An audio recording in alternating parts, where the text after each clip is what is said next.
A great scientist who works with the various organizations in India. My friend, philosopher, guide, and what have you. He's like my brother, Dr. Karthikeyan, and my other brothers and sisters present here, and my good friend, whom I call Tony, but he is Anurup Singh, and the members of the Life Positive. I like that word, Life Positive. Life has to be positive. There should be no negativity in life. Life Positive Movement, let me call it as. Journal, of course. Members of the press, ladies and gentlemen. Well, I must thank Dr. Karthikeyan for making this contact between the Life Positives, Agarwal Saab, and Ahluwalia Saab. Ahluwalia Saab and Suma Varghese and the Life Positive Movement, and inviting me here for this keynote address, which I love because this is my passion in life. Like in any other walk of life, we should not have caste system in healing. There shouldn't be different castes of people. Western medicine, alternate medicine, complementary medicine. This is a copy of the American style, CAM. CAM is an American word, which but what I like about Americans is they teach CAM in the conventional medical college. Their course is 4 years because it's after graduation, which they call as MD, but 3.5 years they teach the Western medicine. I don't want to call it as modern medicine, Western medicine. And the 6 months they teach what's called CAM. Very interestingly, Ayurveda is excluded in CAM. So I was fighting with the American establishment. But the reason is not America, reason is our government.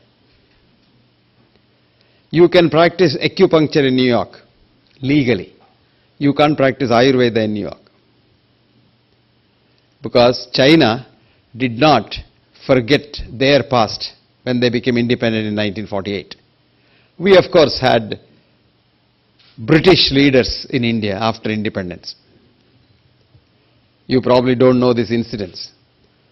When they wanted to have a C-in-C, Commander-in-Chief, our then Prime Minister called all the generals in the army and said, look, we don't have a really experienced man to be a C-in-C. So why not we have a British man invited here to be a first C-in-C. There was this General Rathod who had the courage to talk to the Prime Minister, and he got up and said, Mr. Prime Minister, since we do not have an experienced man to be the Prime Minister, why don't we invite a Britisher to be the Prime Minister of India? And our friend was completely stunned. He never expected that answer. So he said, would you like to be the C-in-C? He said, no.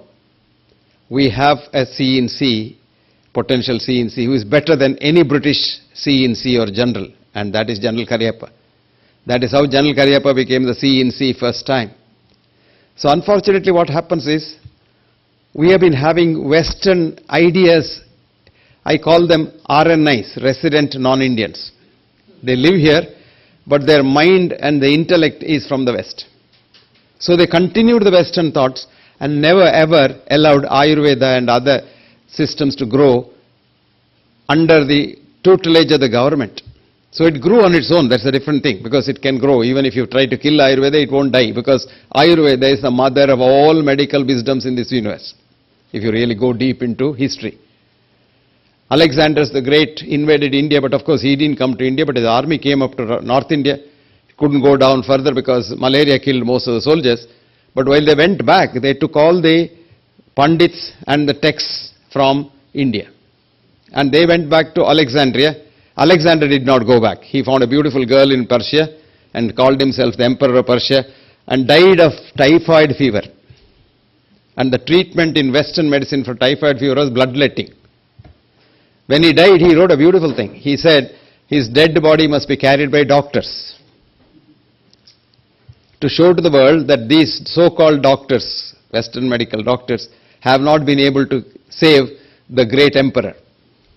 Number two, his hands must be outside the coffin to say that the emperor did not take anything with him. 3, all the germs and other things must be strewn all over the road on the path to the cemetery. Because people should know that wealth collecting does not really help. You collect all the money, and if you want to be happy, give it. Beautiful thoughts. Anyway, the textbooks went to Alexandria, and Alexander had built a beautiful, academia, a beautiful hall for people to come there and exchange ideas and brainstorm. What a thoughtful thing in those days. And Alexandria lived on even after Alexander died. And Alexandria, the Greeks had 2 kinds of meetings. One is called seminar, the other one is called symposia.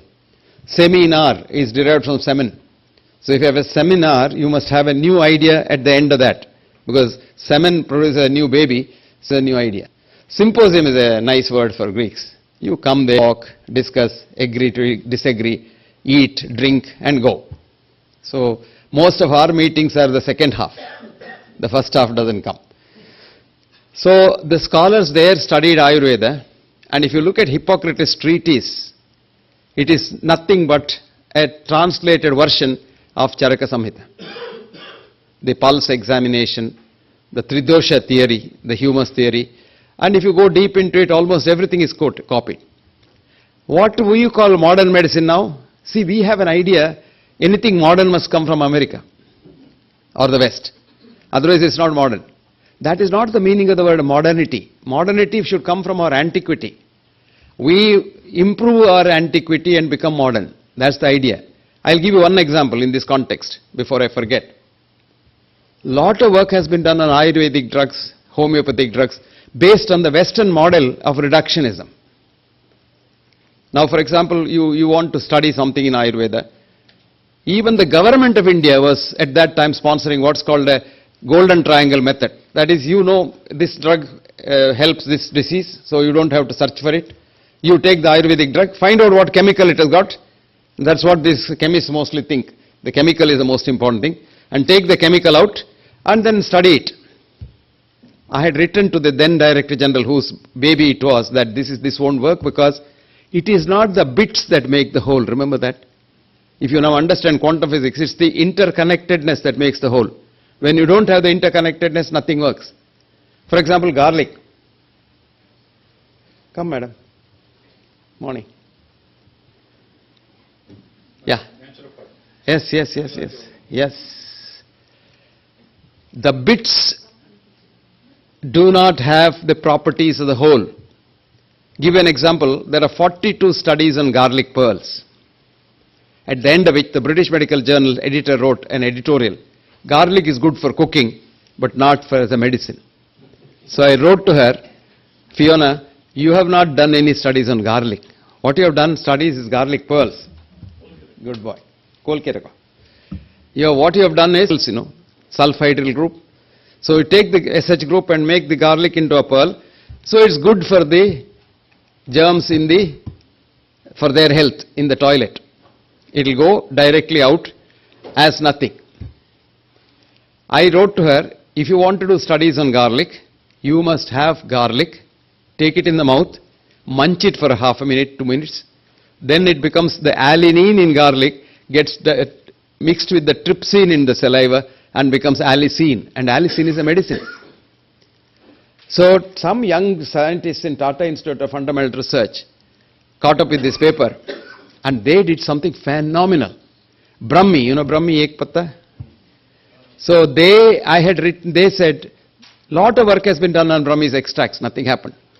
These boys made a chutney out of Brahmi, which my grandmother used to do before I went for the exam, and she used to give it. It was good for memory, she used to say.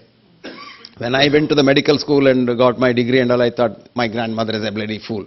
What does she know about it? That's what we think, the Western thoughts. Anyway, these boys did that and fed a group of rats. Within 6 months, the rats became so brilliant, they could get out of any maze. They killed the rat, and what they found was the hippocampus major, the area of the brain which is for memory. Mind you, the mind is not in the brain, but the memory is in the brain, and that has become 3 times its normal size. And when they cut open the hippocampus major, they found the cells were hyperactive. So this paper you must read. It's so beautiful a paper done by this. And they got a crore of grant also from the granting agency. Usually the grants are not coming for this kind of studies. So it is not the bits and pieces that make the thing. It's the whole that makes the thing. That's the essence of Ayurveda and the essence of everything. Western medicine only follows reductionism. You take a chemical, a part of it, and do what is called RCT, randomized control trials, and which we think is the basis of all our scientific medicine, quote unquote, scientific medicine. What is the science of it? I will come to that later. So this is the difference. So modernity should come from our antiquity. There's an old saying in Latin, respice to prospice. If you want to look forwards, you will look backwards. Even throwing a javelin throw, you don't throw like this, it won't go far. Take it back and throw it, it will go very far. So go back to our ancient wisdom. Everything that is in the modern science now, I'm not talking the conventional dead Western science of physics, chemistry and biology. The modern evolutionary science, evolutionary biology, systems biology, which comes to Ayurveda. Quantum physics. Quantum physics has almost come to Advaita. And quantum physics has now revolutionized scientific look at what we do. Come back, as so beautifully put by Max Planck, there is no perception without a perceiver. Let us say, I do work on a rat or a dog and say it is science. If you do on the same rat work, the results will be 40% difference. If a woman does work on the rat and a man does work on the same rat, difference can be 20 to 60%. If you change your pheromone, you just put on a nice scent, whole body you bathe with a very expensive scent and go and do the work, it will be different. The rat has a perception. You have a perception. You have a consciousness, rat has a consciousness. And they interact and the results are totally different. This is very interesting. This shows that all our Western scientific reductionist studies are not true, which is being proved one by one. Like for example, Karthikeyan was talking about cholesterol. I said cholesterol cannot be a disease for the simple reason that if you try to lower your cholesterol, the body will produce more cholesterol. If you try to stop the cholesterol being made, because 90% of the cholesterol is made in your liver, because for your good, let us say you live a very high-fly life on the edge of it. You know, you are running after money, you are running after power, you are running after chair. I always tell people, Indians are Pita Jnanis. They may not be Jnana Pitas, but they are Pita Jnanis. They know how to sit in the chair and how to get someone out of the chair and occupy the chair. Now come to that level of what is happening now is, we run a life which is full of stress. I want to destroy somebody. I want to take him off that chair and sit there. All this will make you very, very tense. And to save you at that time, to produce more steroids to keep you going, you require more cholesterol. If you don't have cholesterol, you can't make steroid hormones. So body makes more cholesterol for your own good. Otherwise, what you eat, whether you eat grass or you eat beef every 3 times a day, it doesn't matter, because 10% of the cholesterol comes from the food. Actually, in 1960, late 60s, we had a BBC big debate on cholesterol. There was one lady, she had a big diary. She gave a challenge to everybody on the television. She said, whatever is your cholesterol level, come to me. I'll give you milk in the morning, milk in the afternoon, milk at night, and get your cholesterol down. At that time, I thought she was foolish, but now I know she is right, because if you feed more cholesterol from outside, your body will produce less cholesterol. See, that's what's called the body's intelligence. Now anyway, I'm very happy that recently, not recently, 3 years ago, the American government, the USDA, which once in 5 years it gives its pronouncement, saying that cholesterol is not a disease, so you must eat better and you must eat more. And they said eggs, bacon and ham are probably the ideal breakfast rather than eating all that junk that you have today. Now this U-turn came after millions of people have suffered from cholesterol lowering drugs. So let us not in the first place ape everything that is the Western one and think it is modern, and then you call it as a modern science. Now how did science become science? Medicine become a science? You know the story? Well, in Europe, modern, so-called modern medicine today started 5,000 years ago as mumbo-jumbo, witchcraft and sorcery on the Nile Valley. It moved from there, went to Arabia. And one man who changed the course of so-called modern medicine today was Ibn Sina, who the Americans call as Avicenna. Avicenna is not his name, he's Ibn Sina. And Ibn Sina had added a lot of sense into the so-called witchcraft of the modern medicine. Then it went to Greece. Greece, of course, it had the influence of Hippocrates and others in Greece. And from then it moved on. And in Europe, 12th century, all churches, most churches became universities overnight. That's why today the gown that you wear for the convocation, the vice chancellor, chancellor, deacon, rector, these are all church terminologies and they have nothing to do with education. They are ecumenical terminologies. So these universities accepted medicine as science. So one fine morning, you become science. You understand that? That's the definition. But surgery was not accepted as science. Up until 1572, when the Royal College of Surgeons of England started, they were called barber surgeons. Even today in the West, when you pass your FRCS, you're not called a doctor, you're called Mr. Or if you're a girl, you're called Miss. And that continues even to this because British are a great tradition and they believe in their tradition. So you are a barber surgeon. So surgery was not science at all. How did medicine become a science in America? Of course, these Europeans moved on to the New World when the New World was discovered, thanks to India, because Columbus went in search of Indian spices and lost his way and went somewhere and then got that beautiful land for them. So they should be eternally grateful to us for getting that beautiful land, large land, 4 times the mass of India and 1/3 the population of India. So they're really enjoying life at our cost. Because he said, yeah, that's why the Indians, Indians are called Indians. Because he said, they're Indians. He was in Cuba. But he thought he was in probably Calicut. That's the mistake he did. Now coming back to the modern medical's evolution after that, America, there were 247 medical colleges around the turn of the last century. They were teaching everything. Except Ayurveda, they were teaching everything. The so-called Western medicine, so-called, homeopathy, radioaesthesia, chiropractic, osteopathy, and what have you. Now there are 3 brilliant men who were very rich in America at that time. Nelson's Rockefeller Sr., J.B. Morgan, and Andrew Carnegie. These were rich people. And when you're very rich, I have studied some of these rich people. When you're very rich, you want more power. You go after power. So they had a meeting together one day and said, look, each one of us fighting one another because we want to make more money. We will be rich, but we will not be powerful. So let's have a consortium. 3 of us join together and we can control the world. So they joined together into a consortium and got a friend of theirs to advise them as to how to control the world.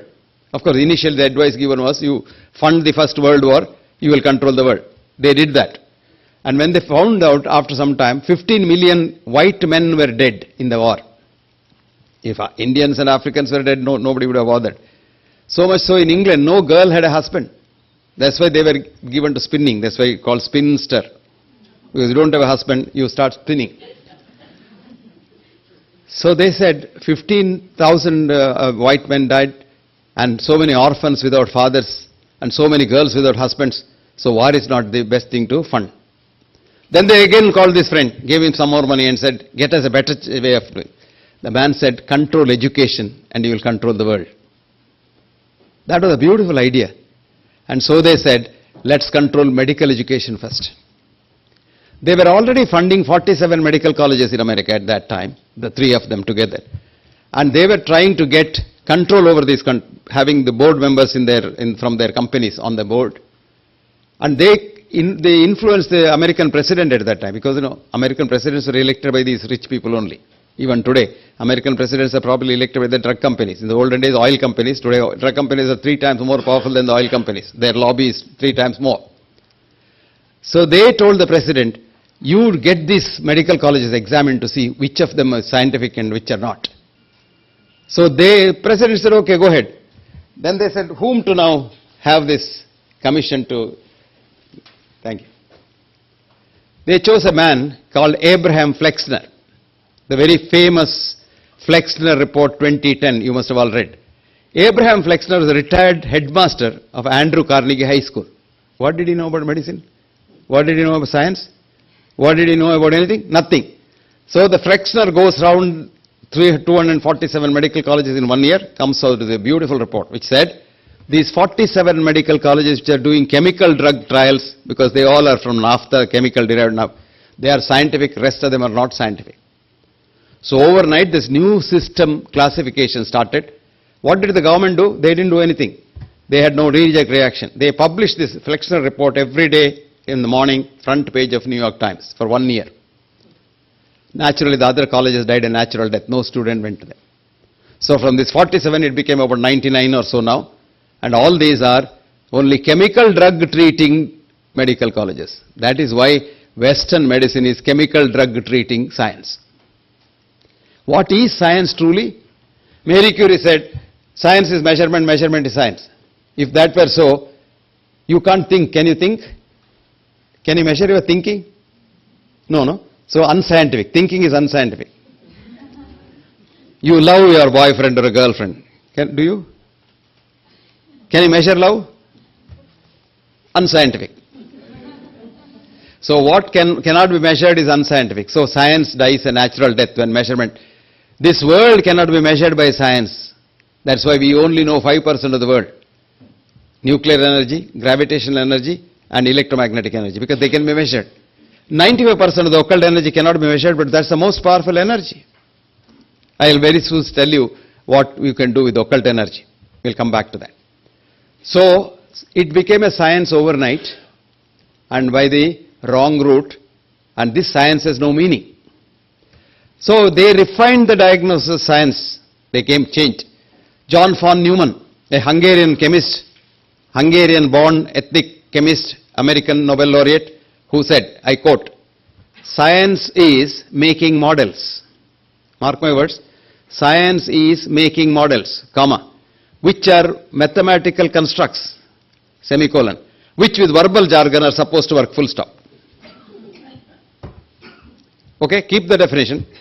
Now modern medicine, so-called scientific medicine, we say, has a scientific base of linear mathematics or reductionist science, which is not a holistic science. Now human body is not linear at all. It's a dynamic holistic system. Now if you measure the human body linearly, what will happen? I'll give you an example. When you go to a cardiologist, he will check you and say, oh, your ejection fraction is only 40%. So you are worried. That fear kills you. Mind you, you will soon die. But what is he right? What is he doing? He is using a linear mathematical model. Science is making models, right? Mathematical model. What's the really mathematical model? What is the amount of blood pumped out with each contraction of the heart? Okay? That's called ejection fraction. So he is using this linear measurement into a non-linear structure, heart. Linear mathematics is Euclidean. So Euclidean mathematics works on Euclidean structures only. It must be either a square, globe, triangle, square or oblong. Heart is neither of these. None of these. Heart cannot be. Heart actually is a non-linear structure which requires a different mathematical model which we can't understand. That's called non-linear mathematics, which in the West is called Mandelbrot's mathematics and in the East is called Vedic mathematics. Very difficult, very, very difficult. Mandelbrot alone understood it. And that's how Mandelbrot constructed the computers on the basis of binary numbers. So non-linear mathematics is used in, linear mathematics is used in a non-linear structure. So the ejection fraction is absolutely wrong. Sometimes we get patients with an ejection fraction of 25. He has gone to Ayyappa temple 3 times. You know where it is? It's almost like the Himalayas. I simply believe in what the patient says. I ask him, can you go up to the first floor without any trouble? Yes. Second floor, trouble. Third floor, yes. Then your ejection fraction is probably more than normal. Here is a patient with an ejection fraction of 40% from the doctor. He can't go to the toilet without having chest pain and breathlessness. That is because we are marrying linear mathematics to a non-linear structure. This is not only an intercaste marriage, it's now a marriage which has to be divorced very soon. The sooner we do, the better.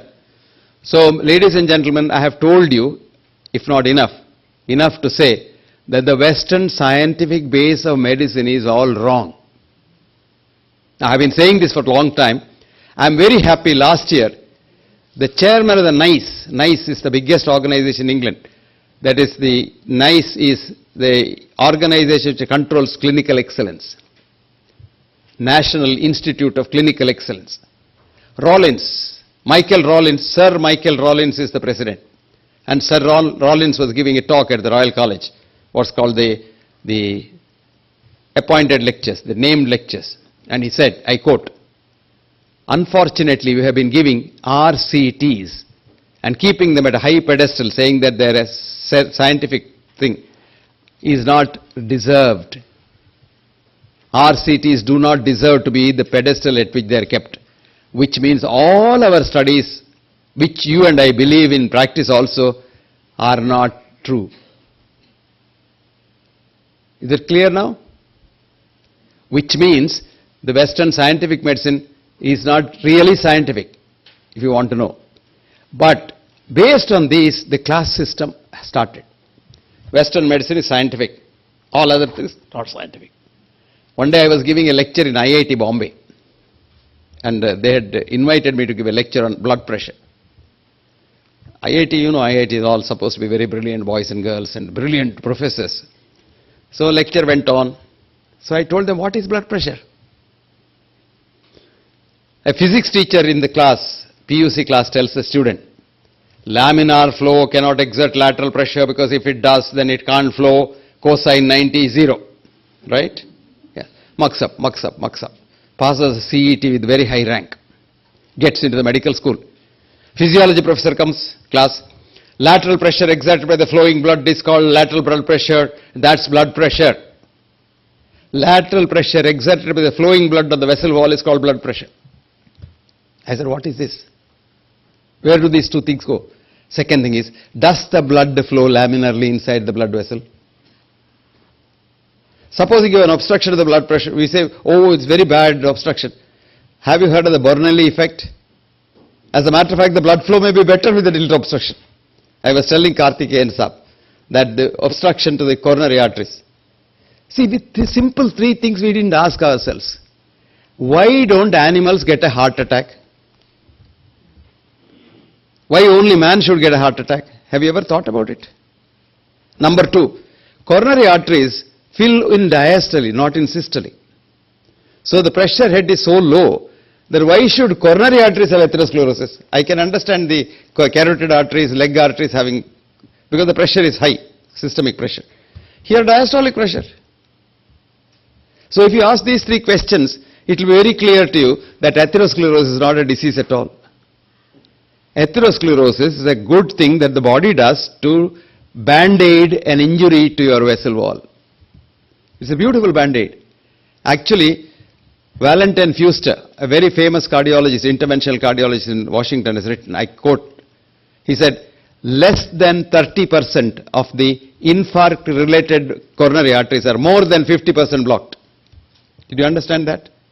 Less than 30% of the infarct-related vessel means the vessel which supplies the heart attack area, which is a block, are less than 50% blocked. So bigger block is not important, lesser block is important. And if you go deep into it, you find out animals do not get a heart attack because animals can produce vitamin C in their system. You and I get a heart attack because we don't have capacity to produce vitamin C. So heart attack possibly is a younger brother of scurvy. You have heard scurvy, you bleed everywhere. Here you bleed into the vessel wall and then the vessel wall gets blocked and then heart attack comes. I mean, we don't think. Every newborn child wrote, Alexis Carrel, a Nobel laureate surgeon who taught surgeons how to stitch blood vessels. He wrote, every newborn child is a genius, only to be converted an idiot in school. Because he stopped thinking. Otherwise, a student who is supposed to be a good student, quote unquote, who gets highest mark is called a good student, no? Is the best mugger. Who has said cosine 90 is 0, how can he accept the physiology professor saying that cosine 90 is the cause? Then one professor of physics got up during question hour. He said, you're a brilliant lecture. I too don't believe in this blood pressure and all. I don't take medicines for that. But you mentioned Ayurveda, that's scientific, then you are a quack. I don't want to listen to you. This is the attitude of a professor in the IIT of physics. So I told him, sir, I'm so sorry, you are a professor in IIT. He didn't like that. He was very angry. I told him, I thought professors in IIT we are wise people. You are a knowledgeable man in your subject, but you have no wisdom. Because you don't know what Ayurveda is. And you're talking about a thing you don't know. And Ayurveda probably has got the strongest scientific base because it depends on non-linear mathematics. Ayurveda depends on non-linear mathematics. And Ayurveda probably has the best base of... And Ayurveda is a beautiful idea. It's not the idea of... Ayurveda's idea is life positive. Swastasya, swastha, rakshitam. Preserve the health of the well. From the community point of view, very economical model. On a given day, about 2% of the people will be sick. 98% are well. If you can try and preserve their wellness without getting them to go into sickness, won't you save millions and millions and trillions of dollars? Now, you all want cancer to go away from this world, no? Is that right? Anybody wants cancer to be here more? More? No? A lot of people want cancer to be here more. Government has permitted 240 chemicals to be used in various human things, including eating things, which are all carcinogenic. I'll give you an example. Many of you don't have lipstick. You know the lipstick you put?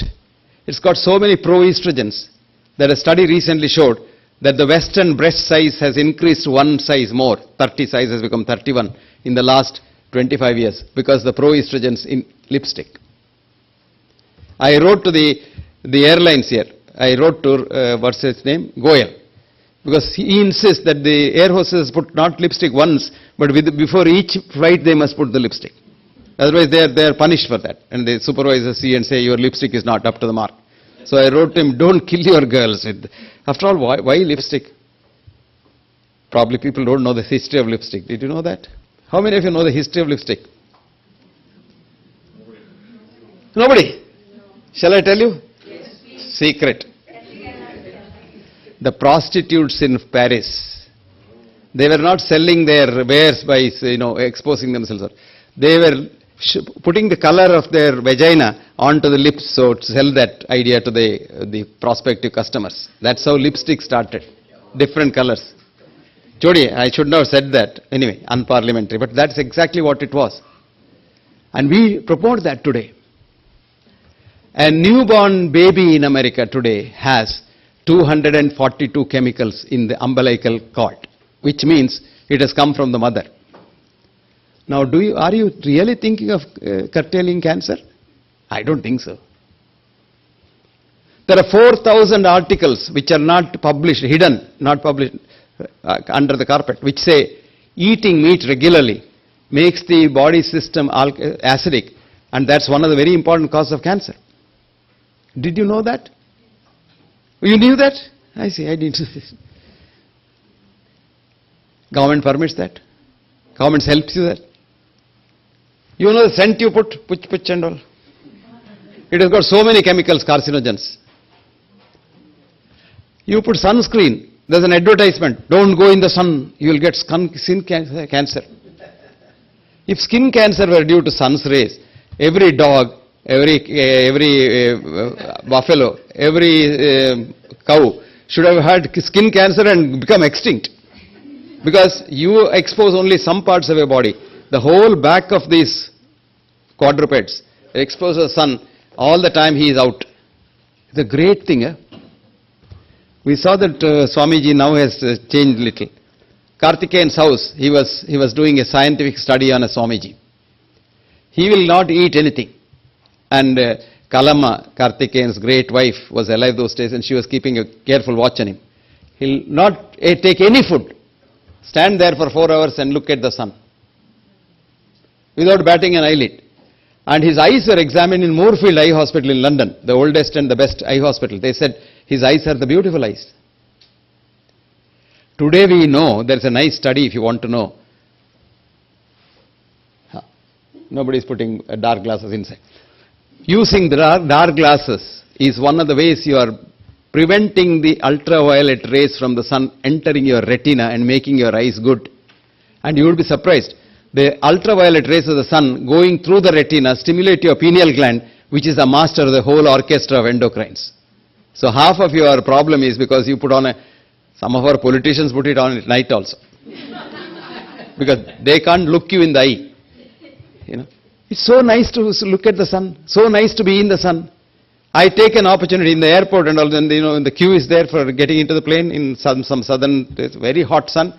I will be the last in the queue because I want to get more of the sun at least, because, otherwise we are all the time inside the house. We don't go out. I tell women, just sit in the sun for 1 hour in the morning, 1 hour in the evening, go for a walk. You don't have to take anything for your bones. Your bones will be fine. And this people don't do because ladies are afraid. Sunscreen is the cause of skin cancer. Government permits the sunscreen. So we don't want diseases to go, because if diseases go away, what will we do? Truly true. So, now coming back to this caste system, in the life positive movement, let us end this caste system. Let us get everybody who says he is a healer together on one table.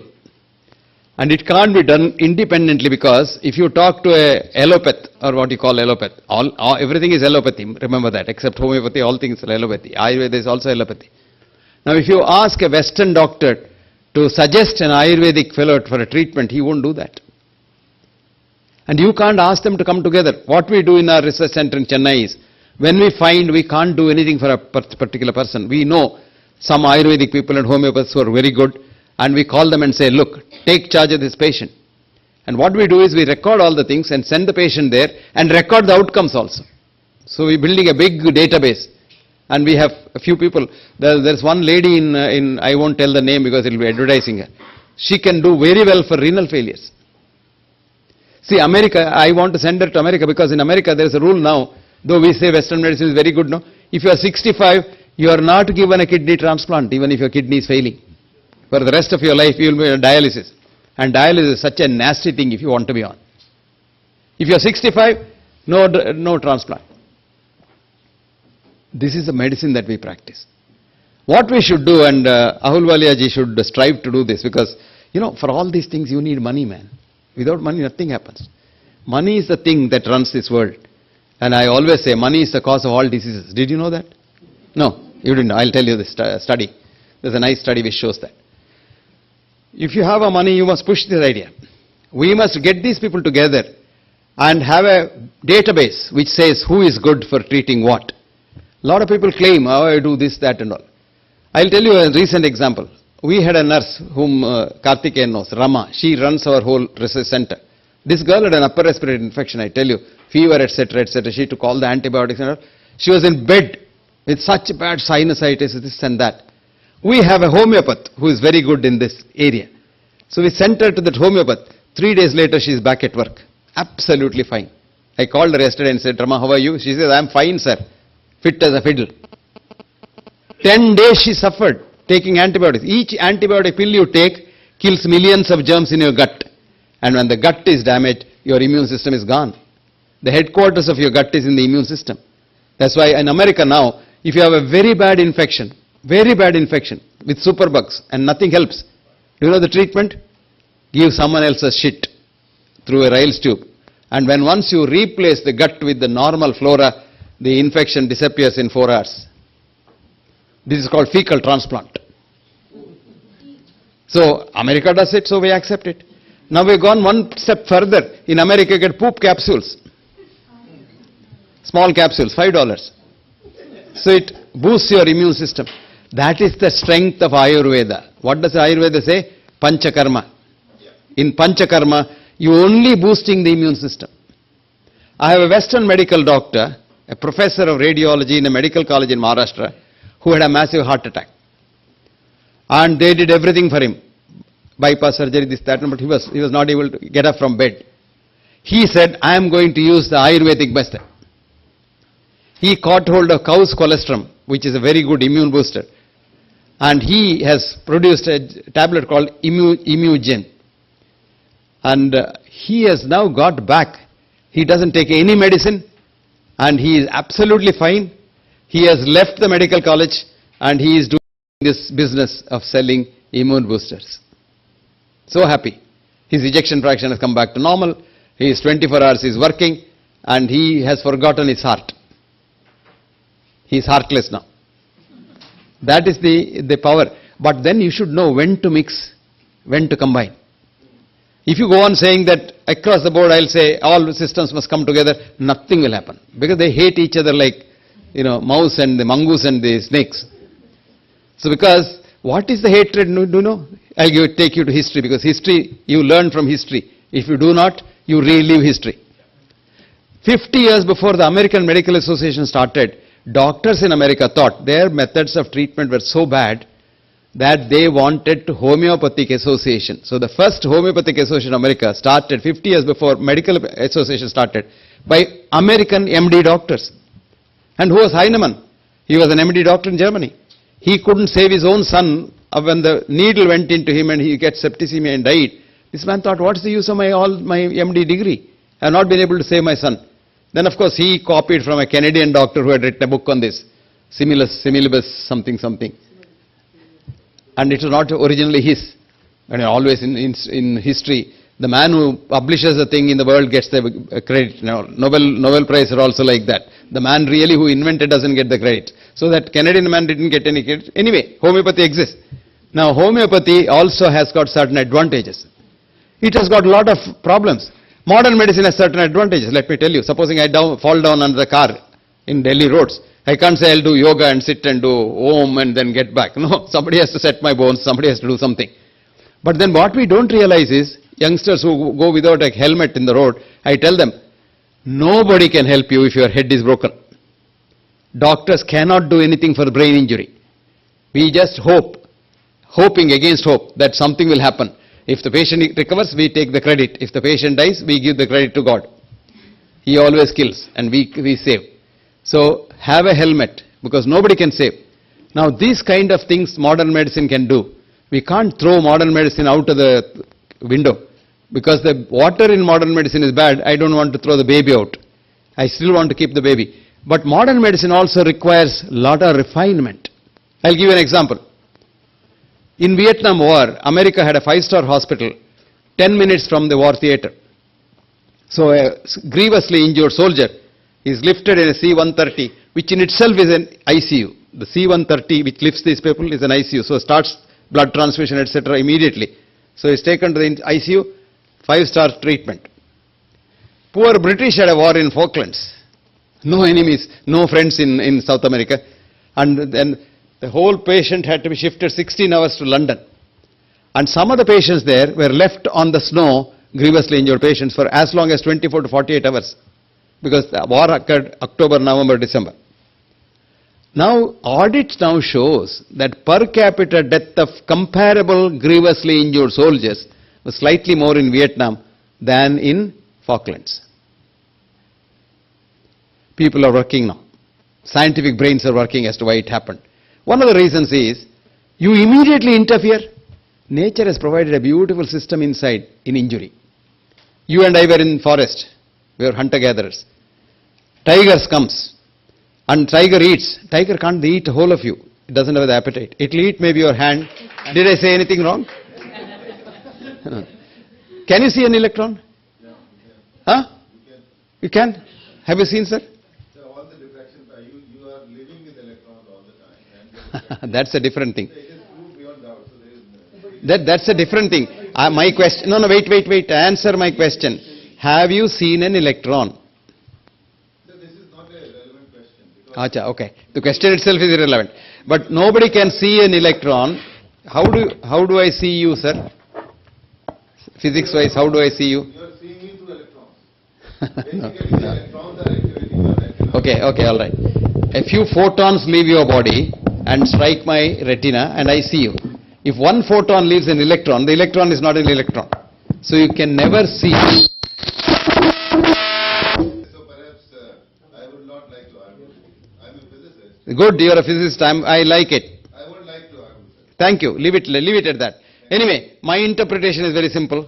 You can't see an electron, you can't see God. But anyway, let's not go into God. Nature gave us an autonomic nervous system. Most of our health problems are because of the autonomic nervous system today. In the forest, you saw the tiger, and when you saw the tiger, you are frightened, you want to run away. To run away, you require glucose. So there is no glucose aid in the forest. So nature said, okay, I will give you gunny bags of sugar in the liver called glycogen, from where you get your glucose.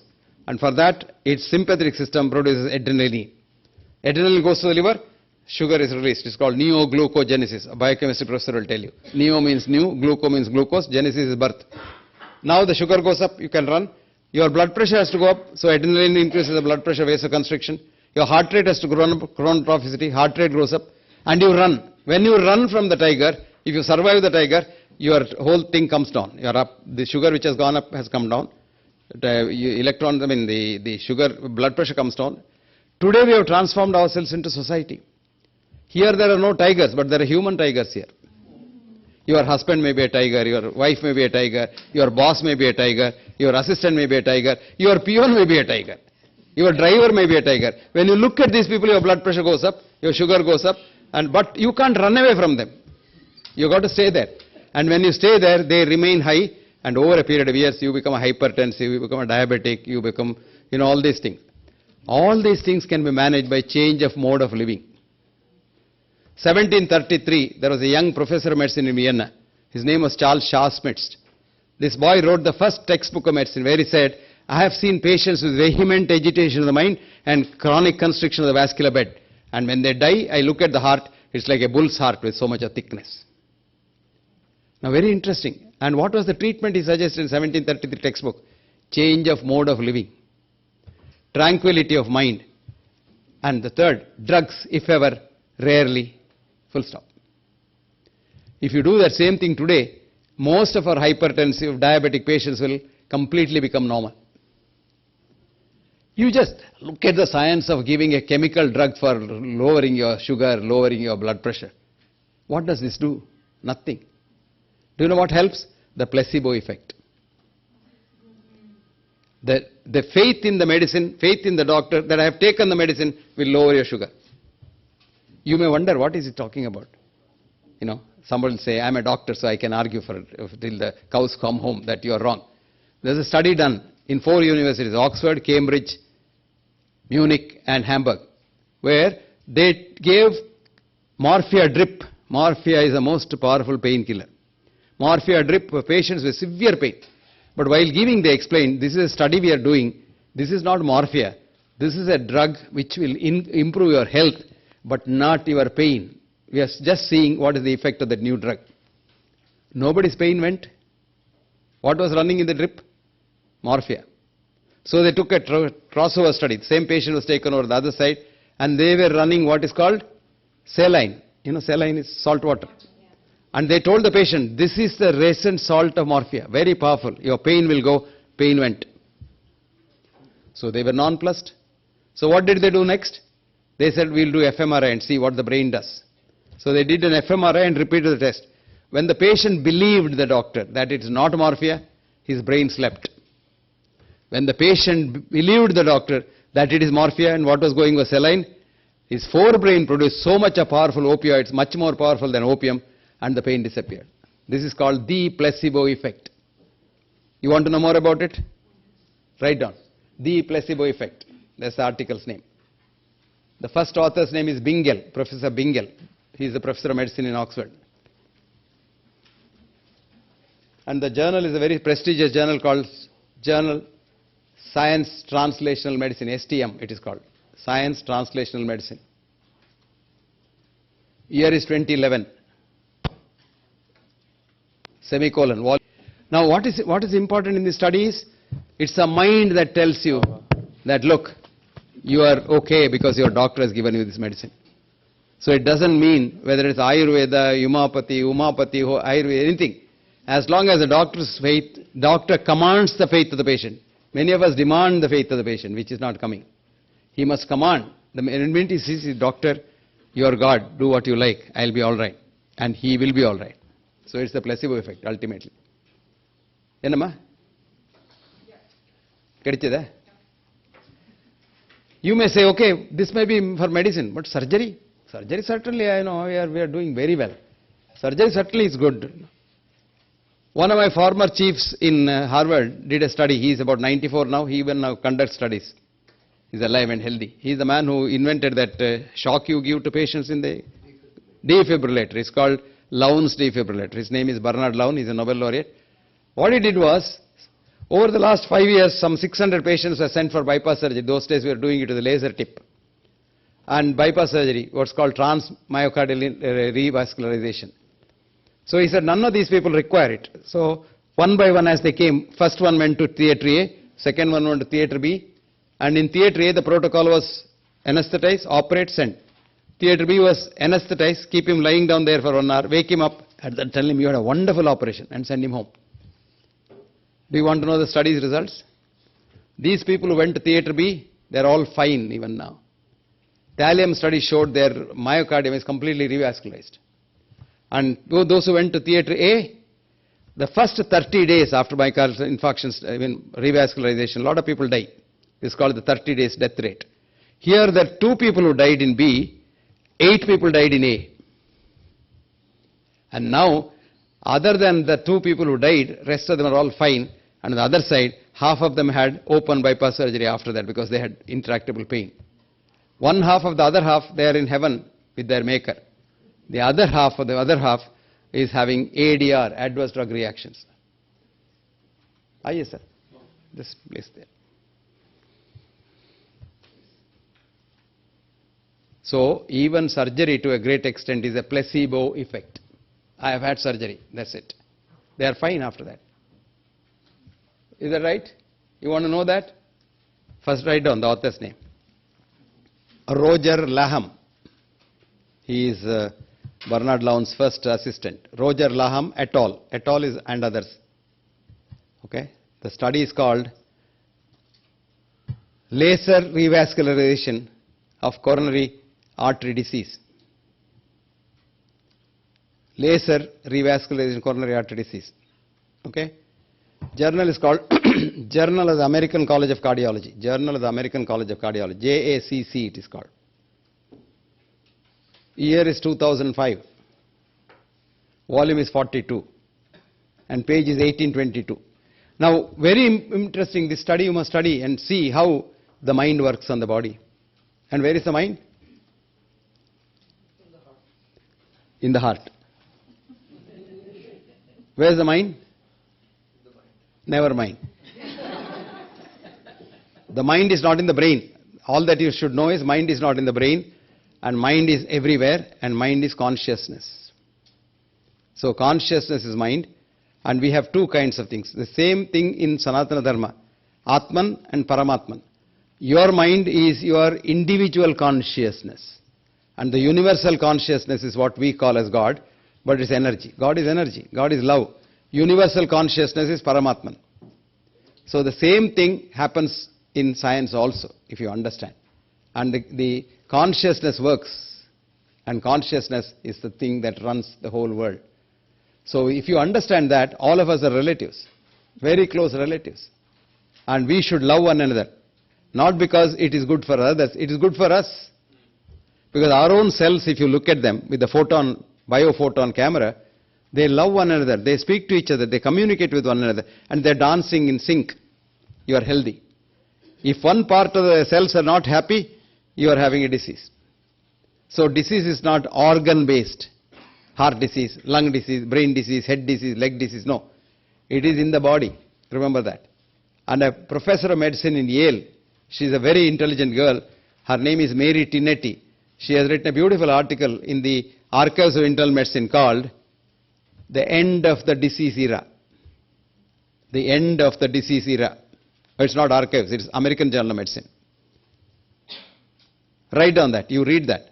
Mary Tinetti, M-A-R-Y-T-I-N-N-E-T-T-I, Mary Tinetti. And her assistant's name is Steed. Steed is also an author. STEAD. The journal is American Journal of Medicine, AMJ. And here is 2004. Volume is 116. And page is 179. Now very interestingly, Mary says the old idea of disease, diagnosis, etc. has to be given up, because if we apply that to the modern system of medicine treatment, you are either over-treating, under-treating or mistreating. So most of the time we harm patients by our conventional treatment methods. So to put it in a nutshell, ladies and gentlemen, what we need is a future new system, which is an integration of the good in all the systems. The systems should not have hatred, like, one caste hating another caste, one upper caste, Brahmin caste, and one lower caste, and things like that. So modern medicine is not upper caste. All are same caste, human caste. And we must have a common platform where every patient can access the resource from various systems as and when he wants, with some guidance from people like Ahul Walia or somebody, who can put the systems together. Even Tony is trying to do a big thing he's got an organization where he's trying to put things together. This I have written about years ago as what's called meta-medicine. Physics was written by Aristotle first, and then he wrote psychology. That's why psychology is called metaphysics. Meta is after. So meta-medicine is medicine after the so-called modern medicine, which is a conglomeration of all systems without caste system. So every system has its very important things. Like, for example, homeopathy. Let me tell you, somebody did a wonderful study in Glasgow University on 2 drugs in homeopathy, arum trifoliatum and Sambucus nigra. And they showed there's such a powerful effect on viral infections, especially the upper respiratory infections, which you think may be a minor thing. In Europe in winter, on a given day, 50 million people do not go to work because of feverish cold. There's a subtle difference between common cold and feverish cold. Common cold is caused by rhinoviruses, feverish cold is caused by adenoviruses. But today we use the virus to frighten people and mask our sins. Zika is a new example. Everybody is frightened. I get about 20 emails every day from pregnant women. I am pregnant. They say Zika is coming to India. Will my child have a small head? I said, your child will have a big head. Don't worry. Zika has not done anything to anybody so far. Zika has been in existence from 1947, and to the best of my knowledge, it has not killed anybody. But Brazil, what happened is, Brazil, I don't want to tell the name of the company, the spraying of chemicals on the food and food plant growth is so much that 473 children suddenly had microcephaly when they were born. Each one of them had about 200 chemicals in their umbilical blood. Now the company doesn't want this to be published, so they caught hold of the government and said, now the Zika virus is there, why don't you connect that to the Zika virus? When they did the study, out of the 473, unfortunately only 2 kids had some antibodies against Zika, because Zika is a common thing. You and I can have Zika virus antibodies. Suddenly the government said, Zika virus is the cause. So the WHO got into the act, and everybody said, Zika, Zika, Zika, Zika. And I tell you now, pregnant women in the West are terribly worried, because the vaccine company has come up with a Zika vaccine. This is how the world runs. So let us love one another. If you love one another, you don't want to encourage cancer, you don't want to encourage Zika, you want to encourage people to be healthy. And you and I, we have wasted all our time to come here. I am sure your idea is to help humanity. Am I right? And we should try to find out the truth. How do you find out the truth? Go deep into it. Otherwise you will never know. You will never know. I am not saying Ayurveda has no problem. Ayurveda has a lot of problems. Do you know why? The Ayurvedic doctors are a menace to society. They don't know what Ayurveda is. Most of them who study with BHAM, they don't know what Ayurveda is. And they think Ayurveda can treat everything. And then they give you steroid tablets, etc. That's not Ayurveda. Ayurvedic pharmacies are also not honest. Ayurvedic basmas, today's basmas you send to American laboratory, you can have all kinds of chemicals, including mercury and things like that. Do you know why? The real Shastra of Dravya Sutra is you prepare this Ayurvedic basmas by sealing it in a mud pack and keeping it under the earth, dig it down and put it there for 12 years. In 12 years, There's what's called anaerobic cooking. And every metal becomes nano and picoparticles, and nobody can detect a metal. And doesn't damage today's basmas damage the kidney. So nobody is honest. Homeopaths. I met a homeopath came to me and said, sir, I can treat hypertension with my drugs in no time. I said, fine, you have a record, get it to me, I'll publish it. He said, I'll come. He never came. And he doesn't have a record. See, this is where the problem is. A lot of homeopaths say, I can cure cancer. He doesn't know what cancer is. He can cure cancer. When a Nobel laureate biologist doesn't know what cancer is, Albert Zen-Georgi is a Nobel laureate biologist who has written this book called Introduction to Submolecular Biology, where he says, I don't know what cancer is. Because the cancer cell works exactly like a normal cell. And I cannot make a distinction between a cancer cell and a normal cell. And you can't kill a cancer cell without killing an equal number of normal cells or more. Who is writing this? Nobel laureate. And a 2 Nobel Prize winner, Linus Pauling, says, the whole cancer industry is fraud. Cancer research is fraud. Cancer charities are fraud, he says. Not once, several times. So, there is this filth everywhere. Whether it's Ayurveda, Yajurveda or Umapati.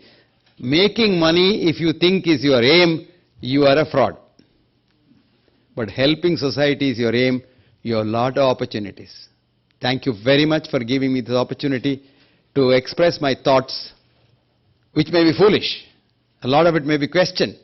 But I would like you to question it by finding the truth. And that will be a great thing. And I've given you some sources to read. Please read them. And all of you must read this book, beautiful book, written by a professor of history in London. The book is Bad Medicine. What is the book's name?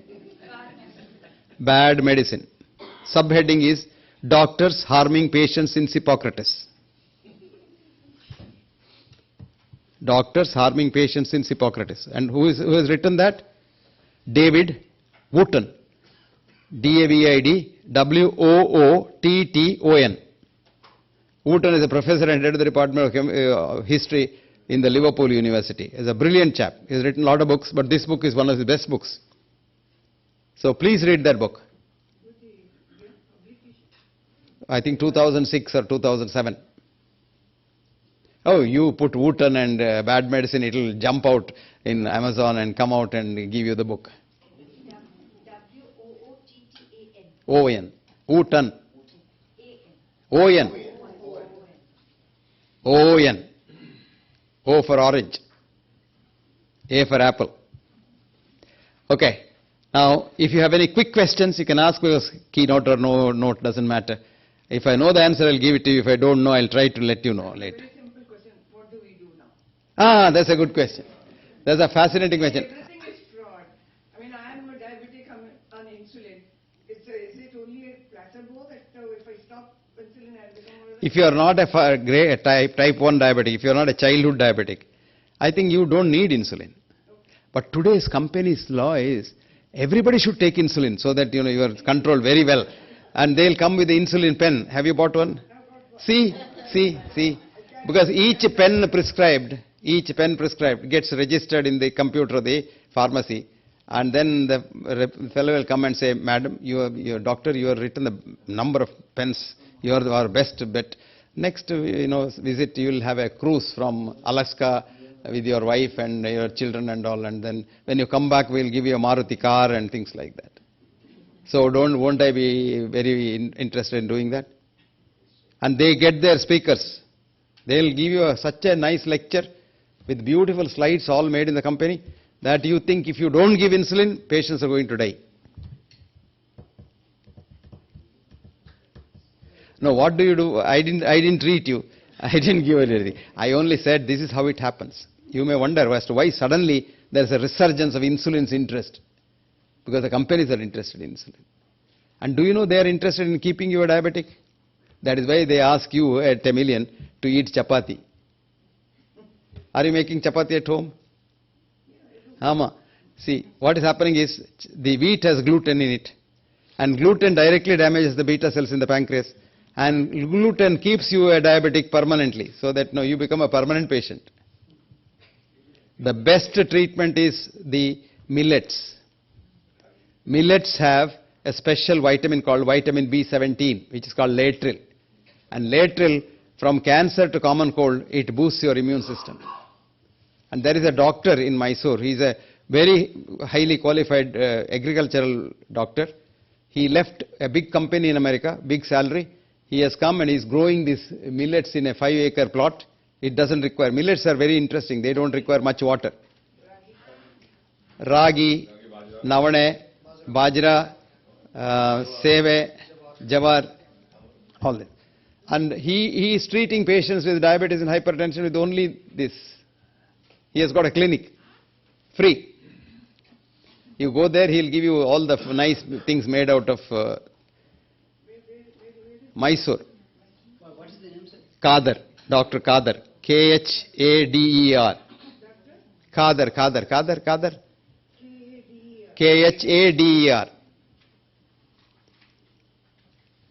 Very nice man. So, there are methods. I have not treated you. I have given you suggestions. I use regression technique, that is recall technique, which is based on cell has consciousness, and I work for all medical illness, that is, and I have had quite a good success also. It's a very good method. Continue doing it, but keep a record of what you do, and if anybody has side effect, record that also. No side effect. No. That's easy to say that, if at all, because for the future you must be honest. Record keeping must be authentic. Okay, can you talk a little bit about the whole field of energetics and particularly occult? Okay, that's a good question. Well, I didn't specifically talk about that because our physicist is there. Now we have these known energies, electromagnetic energies. We have electromagnetic energy. I have been playing with it for quite some time now. It originally came from NASA. In NASA they were using electromagnetic energy, their sun's energy, for rejuvenating the space people who go there. When they come back, they used to be paralyzed in the olden days. You would have seen in the early part, they were taken on a stretcher to the hospital. Today they jump out and walk. That's all because the electromagnetic energy being used. So we have been using it for treating diseases like any ischemia, heart attack, brain attack, or any inflammation like, arthritis and things like that, or broken bones. And we have wonderful results. We have got all the records. And I have got a small little device now. I have invented that. Using the NASA's game plan, we have made a small little device which is called the EM pulse.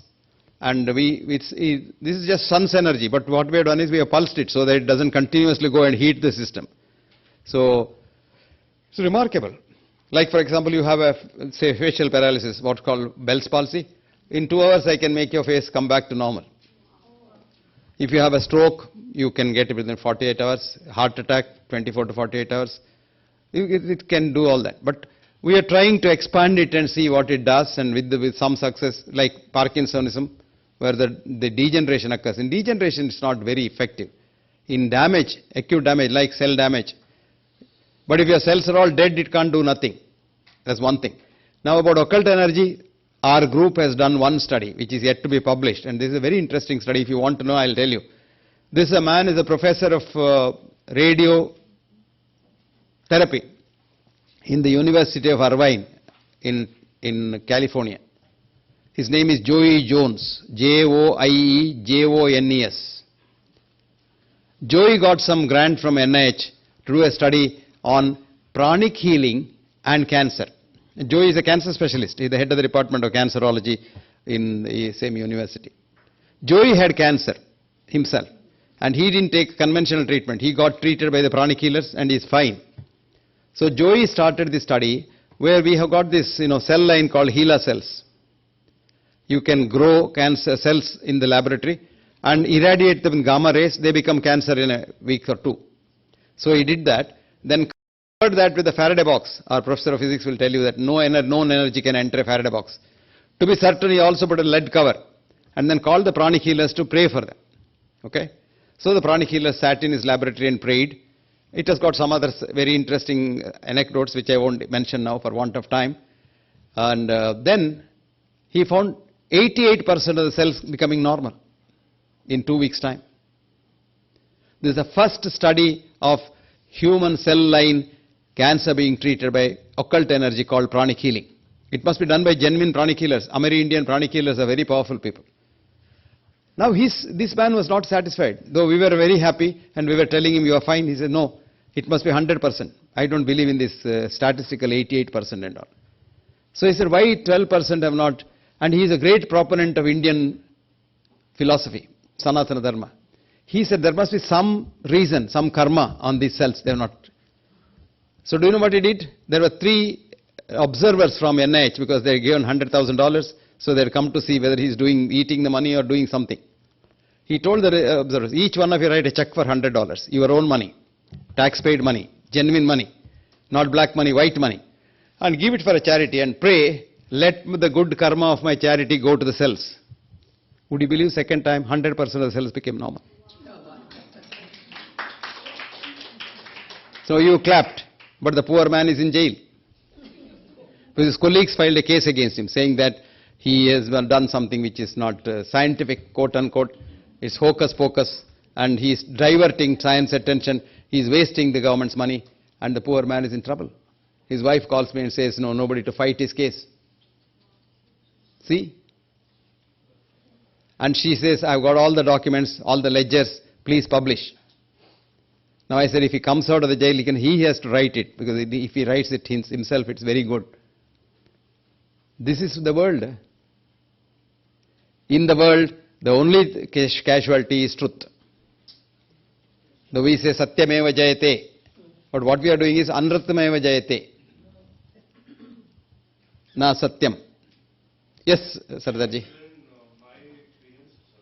my experience, the best example of occult energy being healing is being done by a scientist in Japan by Masaru Emoto by messages on water. I know that crystals.